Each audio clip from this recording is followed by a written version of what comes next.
mostra os lóbulos hepáticos que a gente fala no que tem aquele arranjo hexagonal.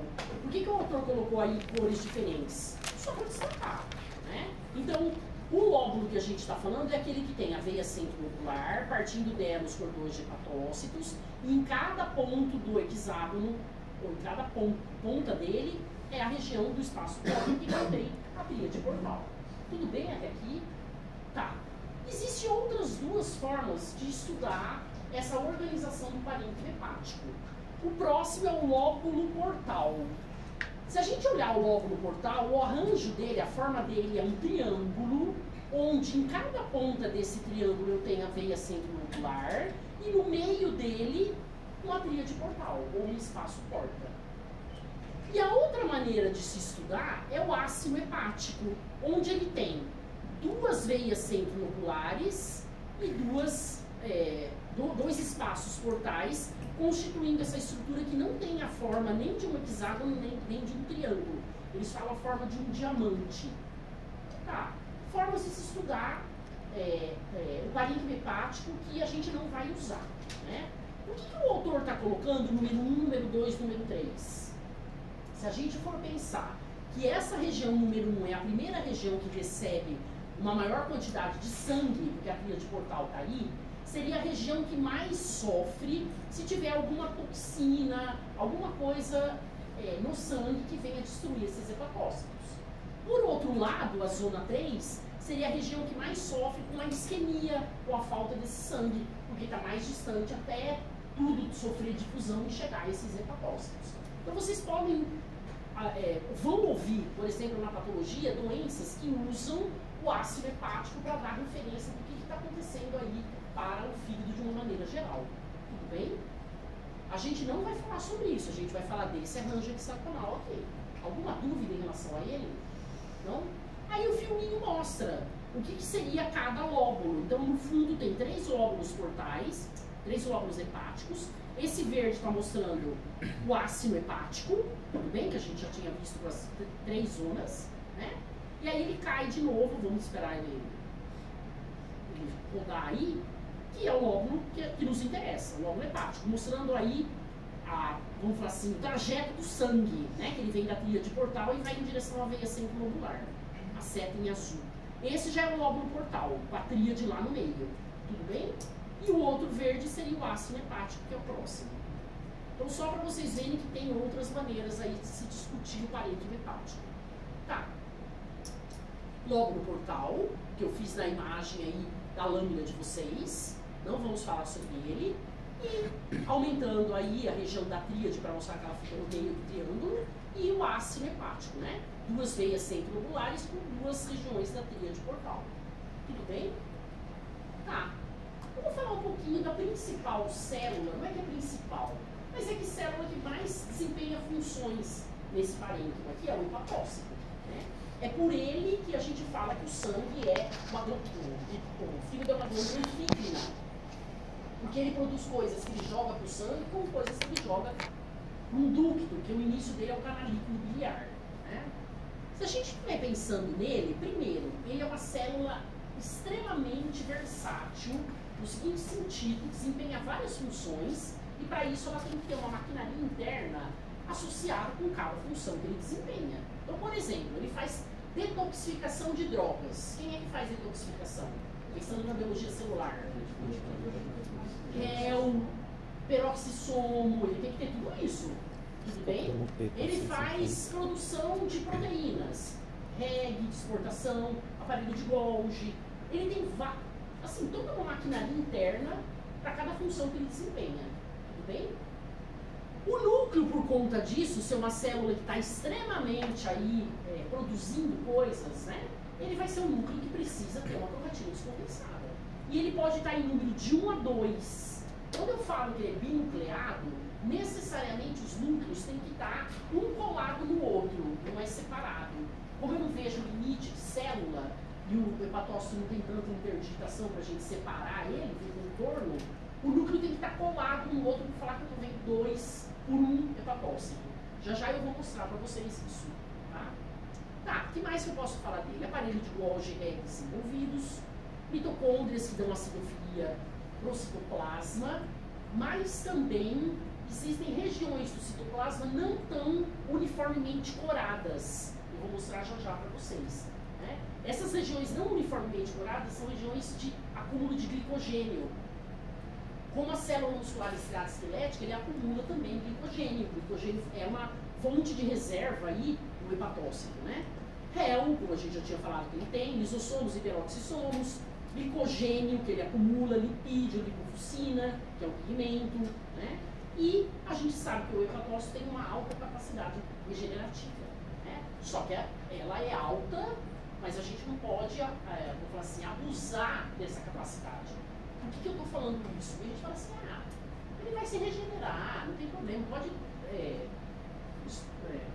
beber à vontade, que é uma das coisas, né? Que ele se regenera até um certo ponto, né? Se você passar a ter uma cirrose, que é uma intensa fibrose, ele não volta mais, né?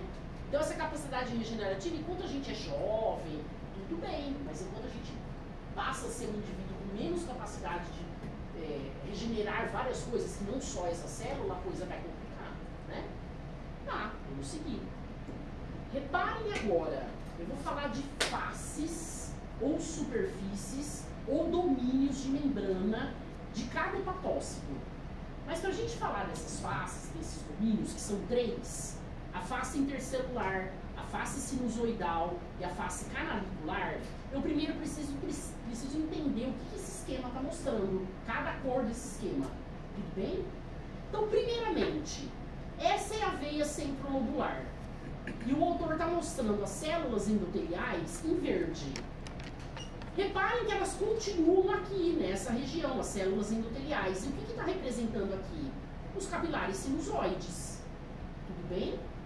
E ela vai se continuar no ramo da veia porta, olha aí o erro. E no ramo da artéria hepática. Tem um erro aí também, né? Não é artéria hepática e veia porta, é um ramo da artéria e um ramo da veia, que eu já tinha falado anteriormente, né? Tá, essa aqui é a tríade portal. O ramo da veia porta, o ramo da artéria hepática e o ducto biliar. Tudo bem até aí? E reparem o ducto biliar que ele está pondo em amarelo aí. A face do hepatócito que olha para ele é essa face que a gente chama de canalicular. A própria membrana do hepatócito é a parede desse canalículo biliar. É aqui que ele começa a produzir a bile e jogar nessa região. Então, o que é a face canalicular? É a cara de um hepatócito virado para o outro e no meio ele joga a bile. Para onde vai caminhar essa bile? Em sentido oposto à veia centrolobular ou em direção à veia centrolobular que a gente tinha falado? Oposto. Então a bile caminha, vamos falar, da veia, direção centrífuga, né? Dessa região para o ducto biliar, que a gente já viu. O cordão de hepatócito está em amarelo, alaranjado, tudo bem? Ele vai ter outra face, outra superfície, a intercelular, que é hepatócito com hepatócito, que está nessa seta em amarelo. E ele vai ter a outra face, que aqui está em verde, a face sinusoidal, ou domínio, ou a superfície, né? O próprio nome está falando, sinusoidal. É a região do hepatócito, a membrana dele, que olha para onde? Para o capilar sinusoide. E o capilar sinusoide está sendo aí mostrado exatamente nessa região que tem as células em verde, célula endotelial, e tem essas células em roxo. O que essas células em roxo estão representando? As células de Kupfer, macrófago. Como o capilar sinusoide tem membrana basal descontínua, lâmina basal, e ele é furado, o hepatócito, o macrófago que mora nesse estroma intersticial, pode ir para a luz. Dá para entender que ele é bem esburacado, né? Então eles estão representando aí esses macrófagos. Bem? O sangue se mistura do ramo da veia porta e do ramo da artéria hepática no capilar sinusoide, vai em direção à veia centrolobular. Então ele caminha de maneira centrípeta, em direção à veia, e a bile centrífuga, o oposto à veia. Tudo bem? Entendeu, Isabela, agora o que é o canalículo? Não? Hepatócito olhando para hepatócito, superfície dele, jogando a bile aqui no meio. Ele não tem uma parede própria. É a própria membrana do hepatócito que forma essa região. Então eu tenho que ter dois cordões de hepatócitos, que é o que eu tenho aqui. Alaranjado, alaranjado, hepatócito. Essa região aí está entre dois cordões. Entendeu? Ok? Tá. Então a gente vê isso na microscopia de luz? Não. Principalmente o canalículo biliar. Muito difícil, né? Reparem agora.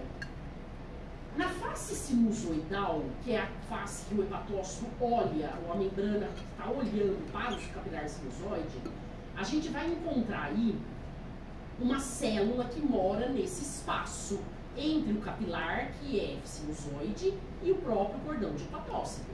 Essa célula está em marrom e ela recebe um nome, célula de Ito, ou célula perisinusoidal, que está ao redor do sinusoide, ou célula estrelada, ou célula estelar. Ela tem vários nomes.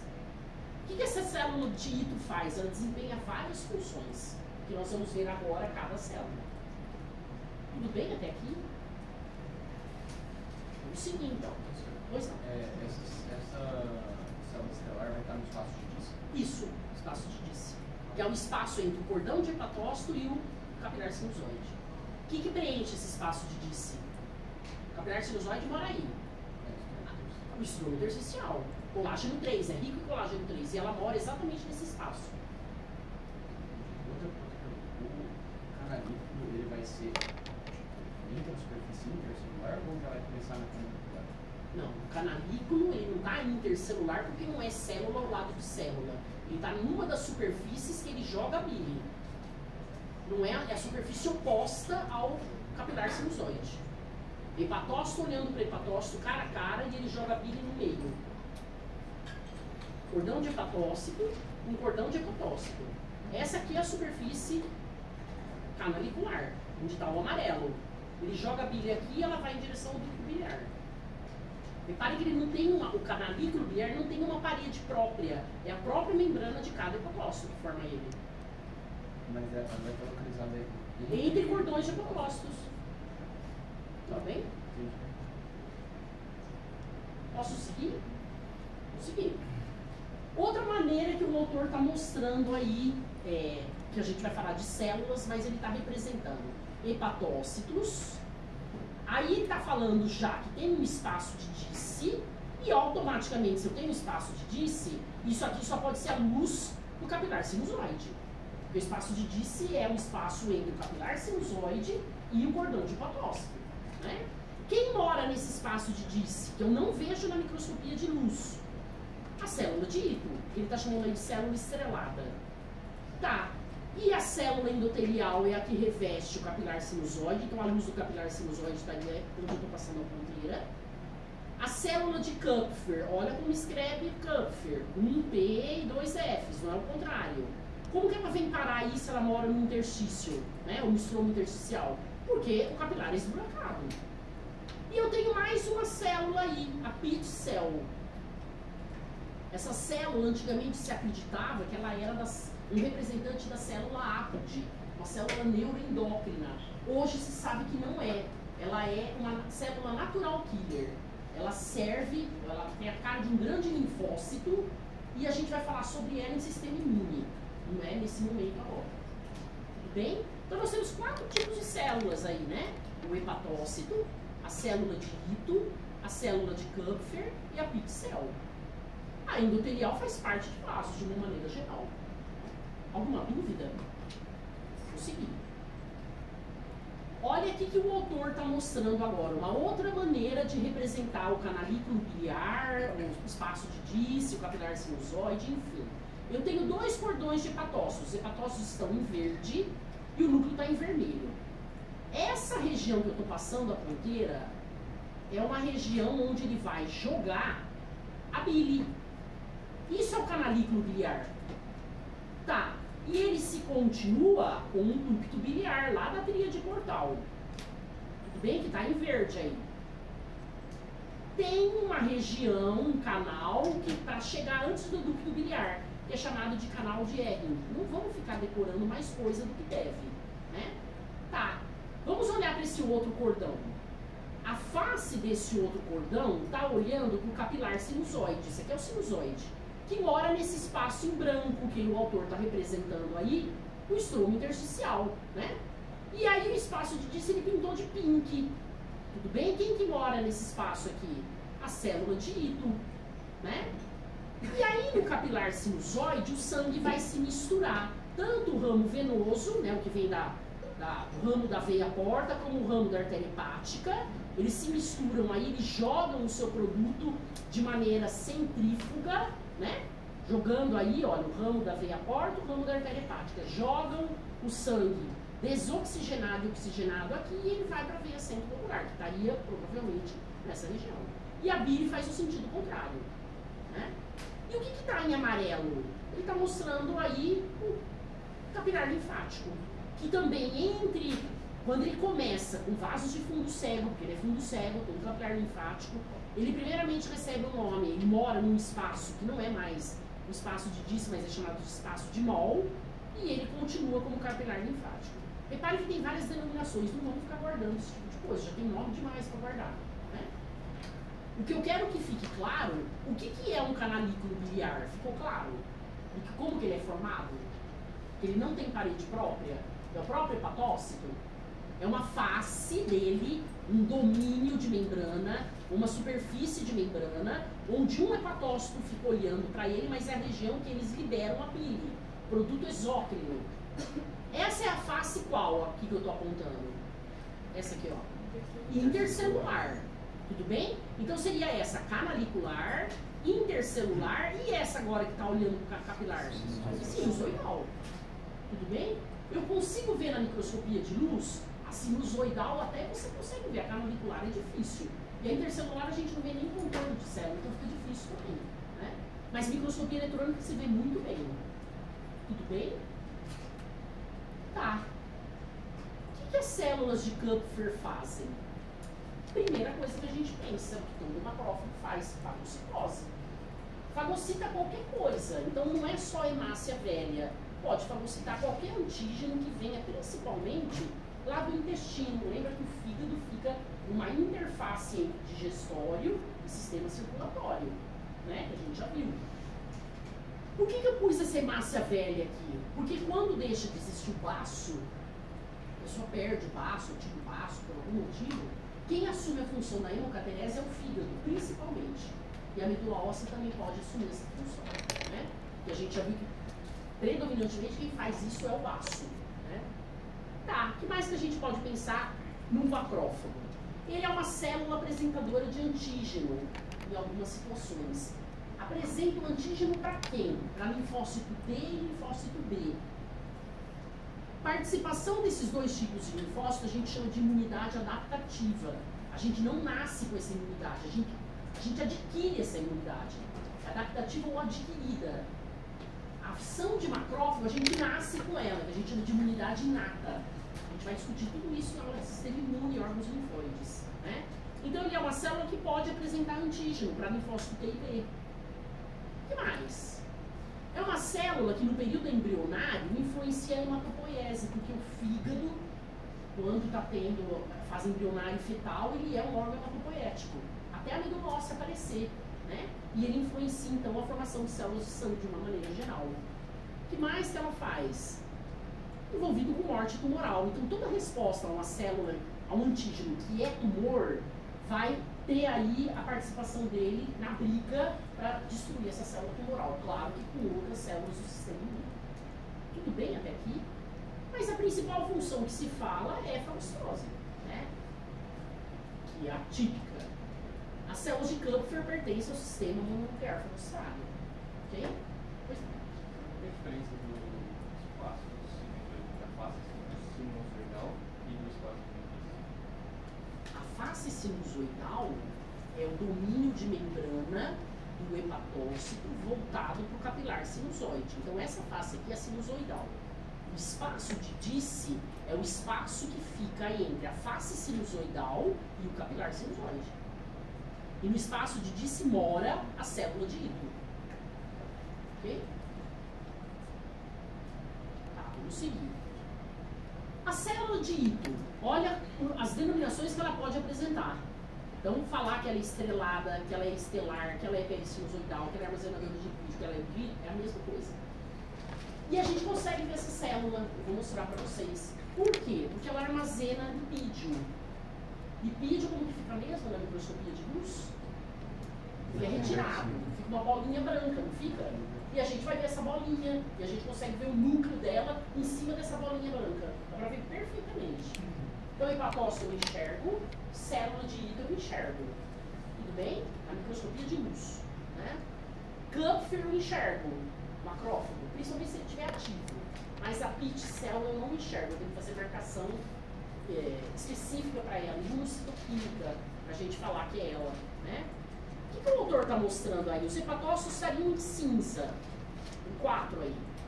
E aí eu tenho a célula endotelial e eu tenho a célula de Kupfer. Se eu tenho a célula endotelial, que buraco é esse aqui, ó? O capilar sinusoide, tudo bem? Entre esse hepatócito que tem essa face voltada para o canal sinusoide, aqui é a face sinusoidal. Esse espaço aqui é um espaço onde mora essa célula.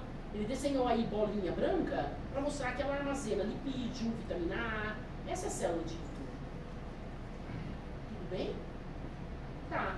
Tem várias formas de se representar na internet. Né? Se a gente for pensar na totalidade de tipo celular, claro que é o hepatócito que predomina. As células de hidro são no máximo 10% aí do tipo celular que mora no fígado. Né? Fala que ele é visualizado por preparações especiais se quiser ver mais detalhes, mas em HE ou HE a gente consegue ver por conta da perda do lipídio, um buraco branco, né? E vocês vão ver que eu vou mostrar. Estocam vitamina A, além de lipídio, regulam o fluxo sanguíneo nos capilares sinusoides, uma grande função dela, produção e renovação da matriz extracelular local, então é ela que produz muita parte desse colágeno 3, desse estromo intersticial, principalmente quando está tendo regeneração, por algum motivo aí, do fígado, né? E ainda tem um papel regulatório na imunidade local. Ela também faz parte aí das células imunes, na briga com um antígeno que pode vir a entrar aí nessa região. Né? Então, várias funções importantes, mas a mais famosa, vamos falar assim, é acumular ou estocar vitamina A e lipídio. E a pitch cell, que é essa que a gente não visualiza, antigamente se acreditava que ela era uma célula neuroendócrina. Ela tinha a mesma célula Zappert, fazia parte da família daquelas células, né? Hoje já se sabe que não, que ela é uma célula natural killer e ela participa aí de destruição de um antígeno junto com o linfócito T e B. A gente vai falar dessas células em sistema imune. Isso é uma história muito comprida. Tudo bem até aqui? Tá, vamos olhar. Cordão de hepatócito. Reparem que o citoplasma dele, eu estou circundando um, tá em amarelo aí, ó. Não é homogêneo. Ele é acidófilo, mas tem áreas brancas, vocês estão vendo aí, suadas? Isso é a área que contém glicogênio. Se eu corasse com PAS e hematoxilina, eu ia ver essas áreas pink. Tem uma lâmina, que é a lâmina da caixa que vocês querem, lâmina 2, e dá para vocês verem o fígado corado por PAS e hematoxilina. Vocês vão ver que é cheio de glicogênio. Né?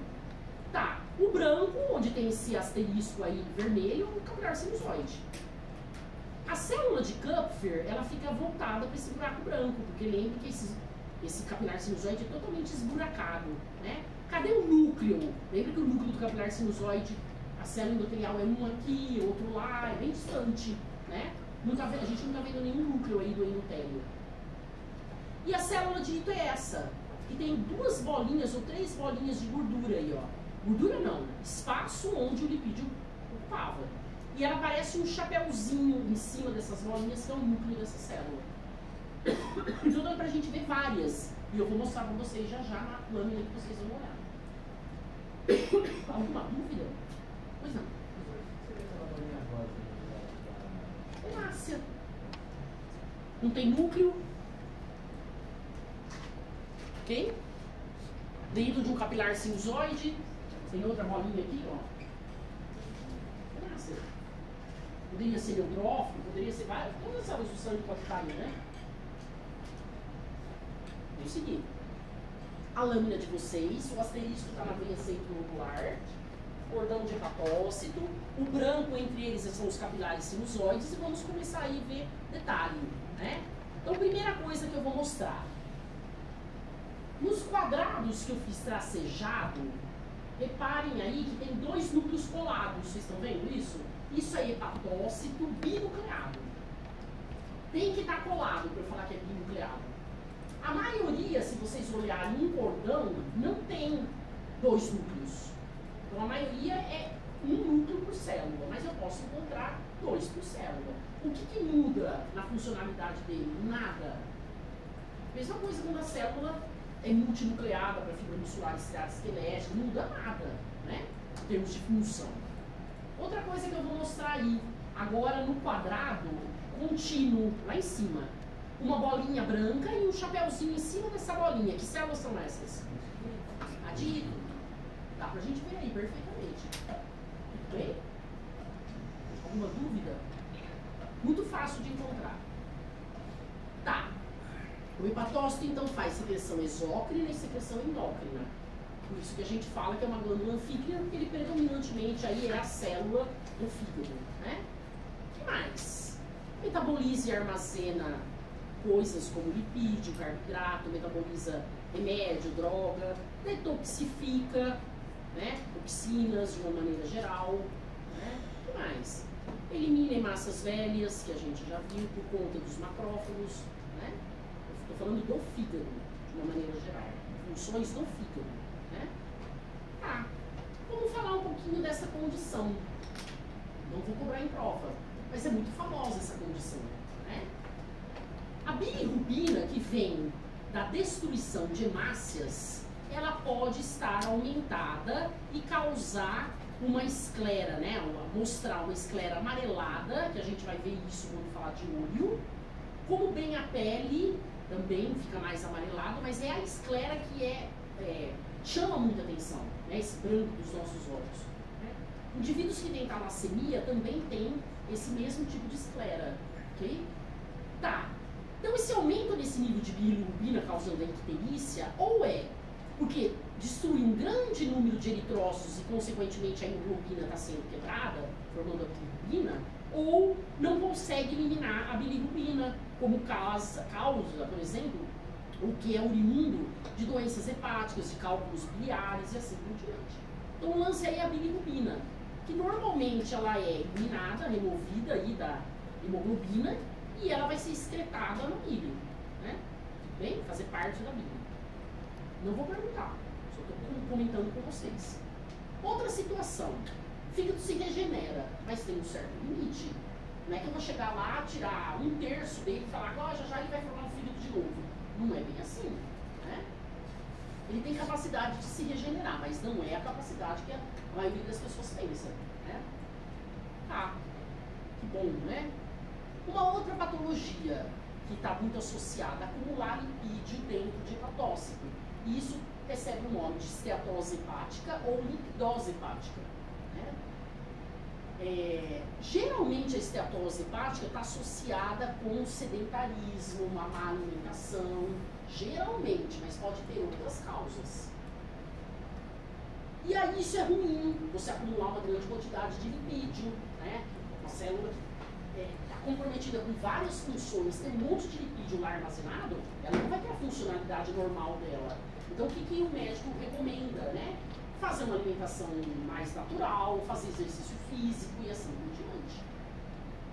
Gatos se deixam de comer por 3 dias, eu não sei se já passaram por esse tipo de situação que tem gato, eles desenvolvem rapidamente lipidose hepática.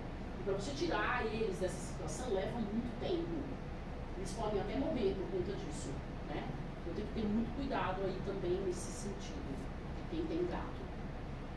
Esse tipo de aumento de lipídio é muito comum lá na França para conseguir uma iguaria, que é o patê de fígado de ganso, onde de vermelho ele fica totalmente amarelado e as pessoas comem isso de uma maneira assim, muito chique, né? Comer esse tipo de patê.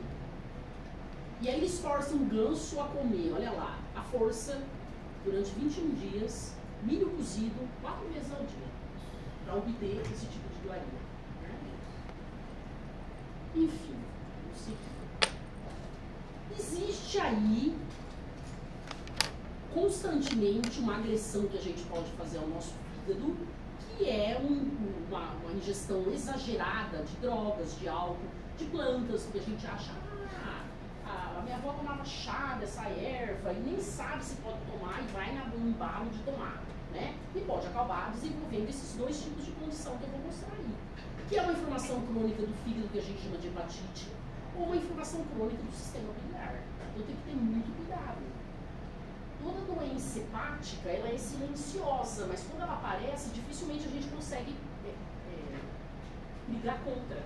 Vai demorar muito tempo, ela é lenta, mas na hora que chega no vamos ver, fica difícil, né? Então a gente tem que tomar muito cuidado em relação a isso.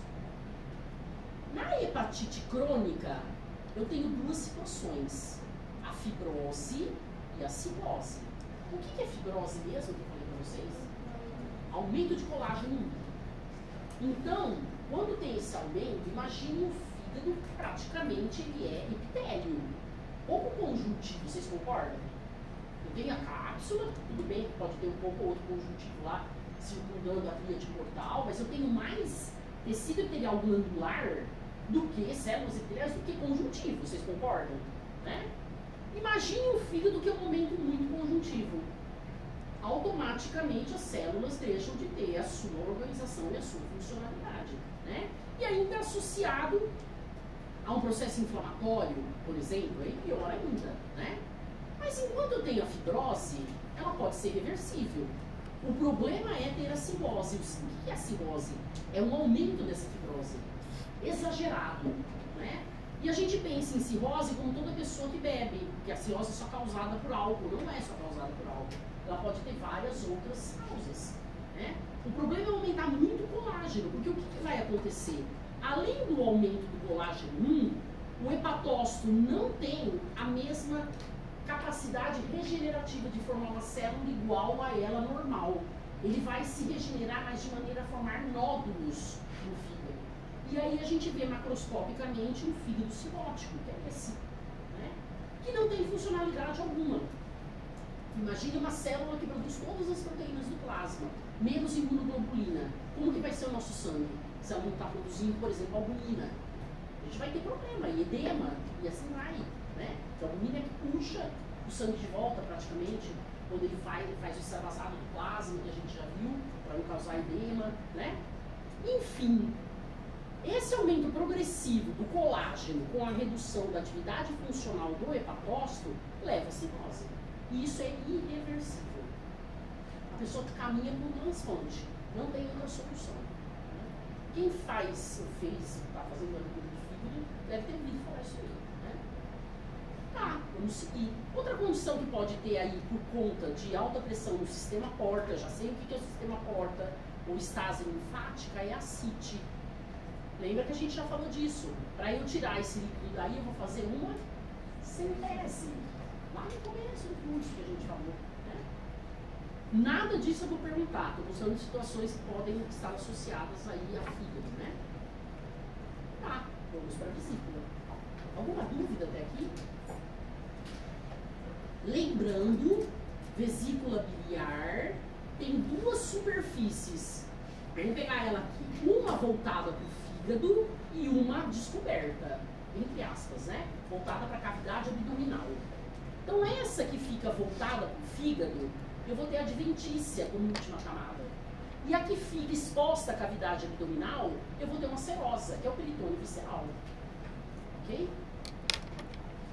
A vesícula biliar é um divertículo do ducto hepático comum. O divertículo forma um brotinho, uma bolsinha, né, para fora de uma superfície tubular.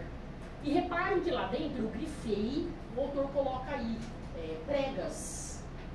Quando ela está vazia, ela tem um monte de projeção. Eu prefiro falar em projeção para não confundir com prega, pensando que tem submucosa aí. Aí não existe submucosa, né? E aí a gente vai ver a lâmina já, da vesícula biliar. Reparem que eu tenho fígado com várias denominações de lobos. e os lóbulos que a gente vê microscopicamente no de porco, né? E o que nos interessa é mostrar onde que a vesícula biliar mora. Essa face, que é a maior face dela, é a face coberta por peritônio visceral. Tá. A grande função dela é armazenar e concentrar a bile. Armazena e concentra a bile. Quem produz a bile mesmo? O patócito. Em que face dele? Canalicular.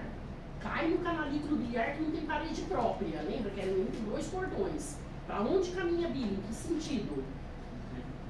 Centrífugo. Lembram disso, né? O oposto à veia centrilobular, vai em direção ao ducto biliar. Então, o primeiro local que a bile cai é no canalículo, face canalicular. E depois ele vai para o ducto biliar, né? Aí do ducto biliar ele é transferido aí para vesícula biliar, onde ela vai ser armazenada e concentrada. Então, primeira coisa, para armazenar temporariamente, é uma bolsinha vazia, cheia de prega. Prega, projeção. Que tem que expandir, vocês concordam? Então, primeira coisa, para que existem essas projeções? Para permitir essa expansão. Esticar. Só isso ajuda? O que eu tenho que ter na parede? Um músculo liso, em todos os sentidos para expandir, ela não vai misturar, que nem o estômago, né? Então, expansão e material elástico, obviamente, nesse conjuntivo, né? E concentrar, como que ela concentra mesmo? Como que ela tira a água dessa bile? Ela tem as bombas de sódio e tem as aquaporinas, obviamente. Então, onde o sódio caminha, a água vai atrás, né? Por isso que ela tem uma grande quantidade de bombas de sódio, gasta energia, inclusive nesse transporte, né? Tá, vamos ver aí a parede, as projeções, quanto mais projeção eu tiver para a luz, mais indica que a vesícula biliar não tem bile na sua luz, não está armazenando ela, né? É um epitélio simples cilíndrico apoiado numa lâmina própria. Isso forma a primeira camada, que é a mucosa. Segunda camada, músculo liso. Como que esse músculo liso se apresenta? Em todas as direções. Tá? Expandir. Então eu vou ver corte longitudinal, transversal. Eu não vejo camada helicoidal de passo curto, passo longo, 3 camadas. Não tem isso. Ok? Tem que expandir ela, né? E aí a gente tem ou uma adventícia ou uma serosa. Adventícia para face voltada para o fígado e serosa para face voltada para a cavidade abdominal, que a gente já tinha falado. Eu tenho que ver, além do conjuntivo, um mesotélio, se ele tem lá no final um mesotélio, né? Para falar que está vendo uma serosa. Tudo bem? Não tem musculatura não consigo nenhuma dor. Nenhuma. Então, primeiro, por que isso não é intestino? Não tem célula caliciforme. Não tem borda estriada. Não tem glândula na lâmina própria. Não tem muscular da mucosa. Não tem submucosa. Tudo bem? Tudo isso o intestino tem que você já conhece, né? Tem helicoidal de passo curto e passo longo lá no intestino, né? Então não dá para confundir. Depois eu conto para vocês quantos responderam e confundiram isso na próxima prova. Não tem plexo, professor. Não tem plexo. Tá. Não tem. Quem que controla isso é parte autônoma. Na verdade, quem controla isso é célula neuroendócrina. Que eu vou mostrar agora. Ápode. Ok? Lembra que o plexo pode controlar a mesma coisa que a ápode controla lá no intestino. Né? Tudo bem? Tá. Então, as células epiteliais cilíndricas, elas apresentam uma grande quantidade de bombas de sódio, absorvendo a água que está aí na bile, isso é uma projeção, né? E a água vai porque o sódio é absorvido, tudo bem? E aí concentra a bile que está no luz. Para que serve essa bile? Alguém tem ideia? Tem a ver muito com lipídio, emulsificação de lipídio, né? Principalmente, mas tem outras funções aí que a gente vai ver. Olha agora, você que perguntou. Colicistoquinina controla a musculatura lisa da parede da vesícula, liberando a bile, ou o conteúdo aí, vamos falar assim, super concentrado na luz do duodeno, né? Isso aqui é uma célula ápode. Tudo bem? Como eu já falei para vocês, eu não cobro. Não vou ficar... Quem é que controla? Não cobro nada de célula ápode. Até hoje eu não cobrei de vocês funcionalidade, quem é. A não ser as mais famosas. Por exemplo, a célula C lava para da tireoide, lembram disso?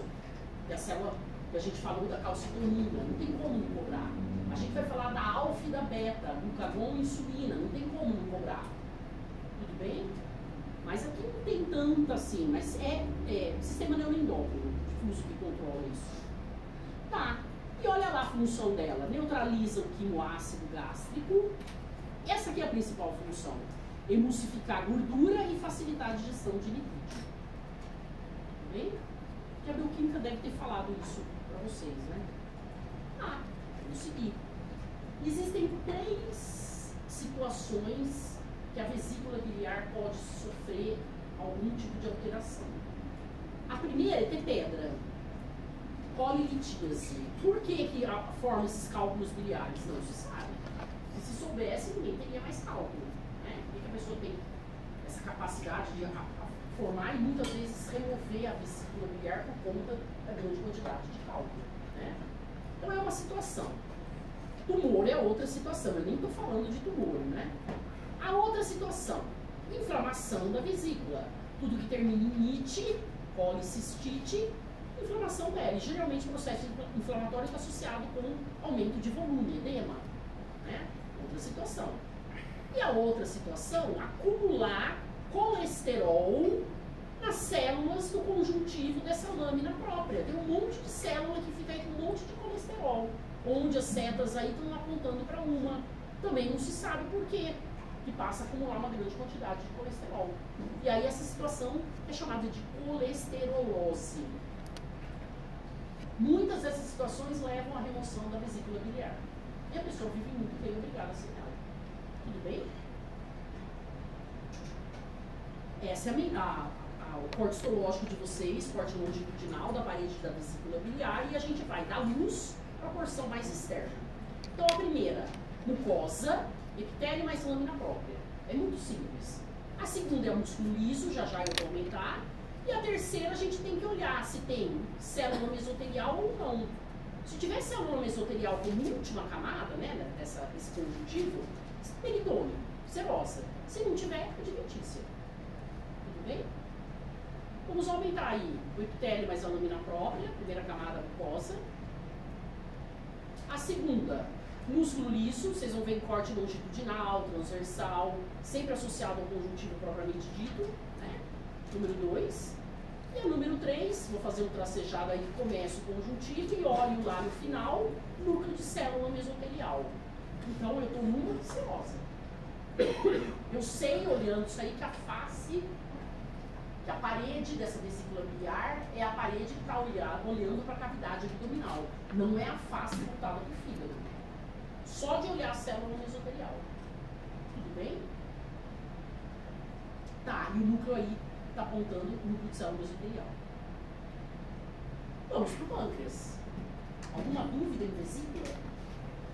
Bom, o pâncreas vocês já conhecem. Basicamente, ele tem como estrutura o epitélio glandular, que a gente já sabe. Mas o parênquima, que é glândula, epitélio glandular, célula epitelial, ele é subdividido em 2 parênquimas, né? O que predomina é o parênquima exócrino. Eu estou passando a ponteira aí. E o outro é o parênquima endócrino. Tudo bem? Então eu estou dentro de um lóbulo, porque ele vem com aquela mesma história. O estroma, cápsula, que emite septos ou trabéculas, subdivide a glândula em lóbulo, e dentro do lóbulo eu vou encontrar o parênquima exócrino e o parênquima endócrino. Vamos falar do exócrino. Essa estrutura que eu estou passando a ponteira aqui, redonda, é o ácido pancreático, que vocês já conhecem. E necessariamente, o que esse ácido pancreático tem que ter lá dentro? A célula centroacinar. Tudo bem? Que representa o início do ducto intercalar. Tá. O que é esse branco que eu estou passando a ponteira aqui, ó? O estroma intersticial. Tudo bem? E junto a esse parênquima em menor quantidade, principalmente se eu tiver na região da cabeça e do corpo do pâncreas, porque na região da cauda do ser humano existem mais dessas estruturas. Isso é o parênquima endócrino, é uma miliota pancreática. Como que é o arranjo dela? Cordonal. E o branco que tem lá dentro, a mesma história, estroma intersticial. E aqui mora que tipo de capilar? Fenestrado. Né? Que a gente já falou. E aqui fora, contínuo. Né? Tá, vamos seguir. É uma glândula anfícrina. A parte exócrina produz as pré-enzimas digestivas. Elas só se tornam enzimas quando caem no duodeno. E hormônios. Os mais famosos são insulina e glucagon. Né? E aí o estroma, aquilo que a gente já viu, cápsula, septos ou trabéculas, lóbulos que a gente vai ver aí a subdivisão, e o estroma intersticial, de novo a mesma história, rico em colágeno 3. E o parênquima, eu tenho o parênquima exócrino e endócrino. O exócrino é ácido e ducto. Aí vem a pergunta, tem célula miocterial aí? Não. Por quê? Não sei. Essa glândula não tem na unidade secretora, denômero, nem ductal, célula miocterial. Diferente lá das salivares. Né? O parênquima endócrino, iota pancreática ou Langerhans. Optem pela pancreática, que é o mais fácil de guardar. Né? Como se escreve, já se associa a glândula e assim por diante. Tá. O que o autor quis mostrar aí? A iota, associada ao capilar fenestrado, e o ácido pancreático. Cada célula dessa, que está em verde o citoplasma, é uma célula sinar pancreática. A porção, vou falar assim, ela é uma célula polarizada. A porção que tem os grânulos, que contém as pré-enzimas digestivas, elas ficam voltadas para a luz, que é revestida por célula ductal. Como tem esse revestimento de célula ductal, elas correspondem a célula centroacinar. É o começo do ducto intercalar aqui. E reparem que ele continua. Isso é ducto intercalar. Como ele é composto, vai ter um monte de ducto intercalar desaguando num outro ducto. E esse ducto é extra ou interlobular. Então, a parte exócrina do pâncreas só tem dois ductos. O intercalar, que é intralobular, e o inter ou extralobular. Não tem o estriado. Tudo bem? Vamos olhar aí. E a setinha azul está mostrando que o produto de secreção, que são as pré-enzimas digestivas, caem nessa luz e vão para o ducto intercalar. Né? Esse ducto, o maior, vai se abrir lá no duodeno. O final dele se abre no duodeno. Né? Tá. Parênquima pancreático, e eu tenho as duas vou falar assim, representações do que é exócrino e do que é endócrino. Né? O exócrino, achei que tivesse circulado. Vamos olhar para essa estrutura aqui. É um ácido onde eu tenho cada pedaço da pizza. Percebo que eu não estou vendo a separação entre célula, porque tem menos interdigitação que um ácido mucoso, que a gente já viu. Né? Então eu tenho que pensar que eu estou tendo um pedaço triangular aqui. Né? A porção basal é basófila, tem ergastoplasma, junto com o núcleo aí. Ribossomo associado ao REG. Ao REG não, ao retículo endoplasmático, né? Para formar o REG. E a porção apical, os grânulos de zimogênio. Alguém lembra o que é grânulo de zimogênio? Ou zimógeno?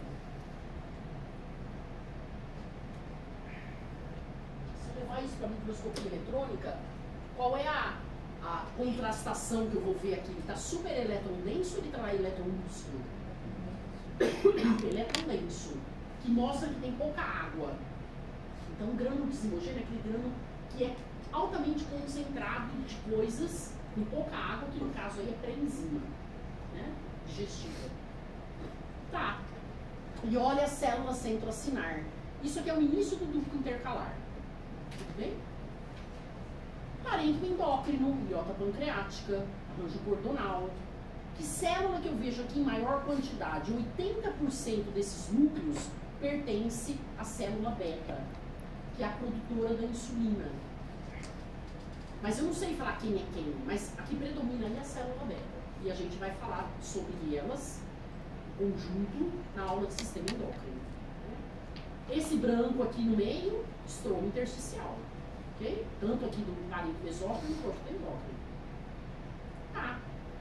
classificação do parênquima exócrino, glândula exócrina composta, acinar. Serosa é quando eu classifico ela quanto à natureza química do produto de secreção. Né? Se eu pensar no adenômero, ele sempre é acinar, nunca tem túbulo aí. Né? E ela é produtora, a célula acinar, de pré-enzimas. Toda enzima é uma proteína. Polarizada. O núcleo está no terço basal, o citoplasma apical tem os grânulos de zimogênio, que a gente já tinha falado. E aí, quem que controla o quê? De novo, célula ápode controla a atividade do adenômero. E uma outra célula ápode vai controlar a atividade do ducto, que a gente vai ver já já. Então, de novo, é a colicistoquinina atuando aí, para fazer com que as pré-enzimas se tornem ativadas. E aí, que enzima que eu vou ter lá no duodeno? As que quebram proteínas, as que quebram lipídios, as que quebram carboidratos. A gente tem amilase salivar, mas tem amilase pancreática. A que quebra colesterol, a que quebra nucleotídeos. Tudo isso cai no duodeno. Quem controla isso é célula ápode, né? Tanto do jejum quanto do duodeno. E o ducto intercalar, que produz o bicarbonato para neutralizar o quinoácido, ele vai ser controlado por uma outra célula ápode que produz ou que libera secretina. Então eu tenho a colicistoquinina para o adenômero e a secretina para o ducto. Preciso guardar isso? Não. Não vou cobrar. Tá.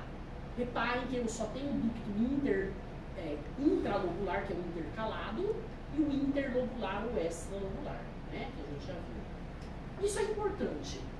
Cada adenômero acinar joga o seu produto de secreção para o início do ducto intercalar, a célula centroacinar. Nós temos aí vários ductos intercalares, ou intercalados, que se continua com o início de um ducto inter ou extralobular e ele vai se abrir lá no duodeno, com um epitélio com várias camadas.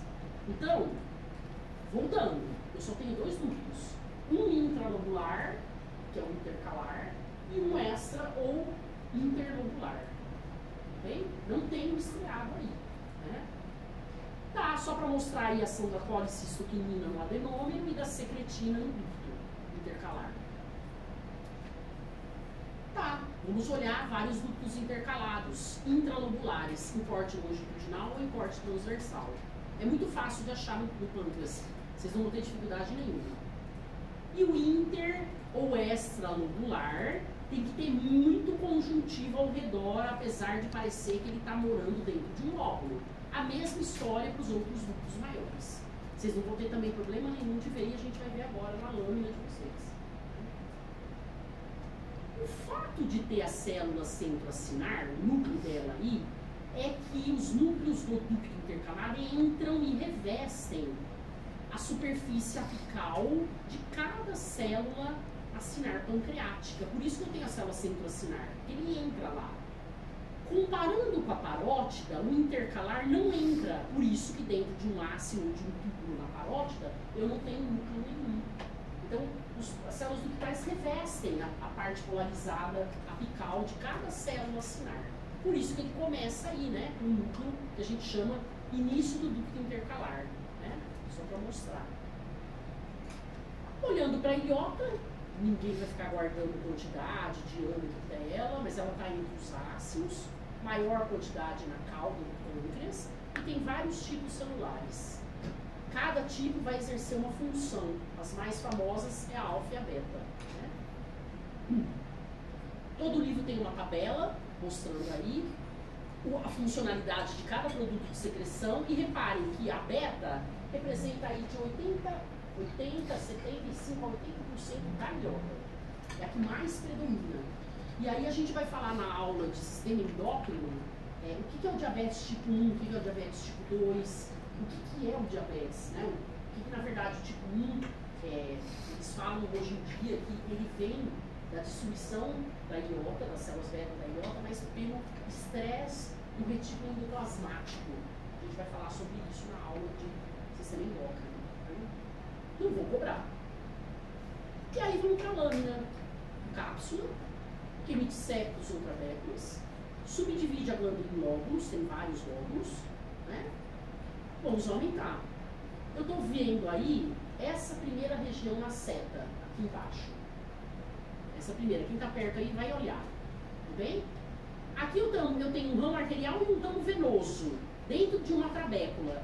E ao lado um ducto extra ou interlobular. Repare que é totalmente diferente o epitélio que reveste. E olha o tamanho de uma ilhota. A ilhota é isso. Não tem nada a ver com essas estruturas aqui. Tudo bem? Então, apesar de parecer que eles moram dentro de lóbulo, isso é uma trabécula por incidência de corte, que aparentemente está dentro dele, mas ela não está, ela está fora. Né? Ah, vou conseguir. Tá. Tirei do lugar. E vamos ver esse ducto intercalar, que é o mais, não é difícil, mas é o mais trabalhoso aí pra gente achar, né?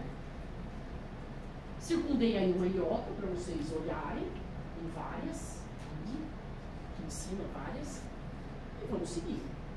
Aumentando esse ducto, então nessa região aqui, e olhe o epitélio dele.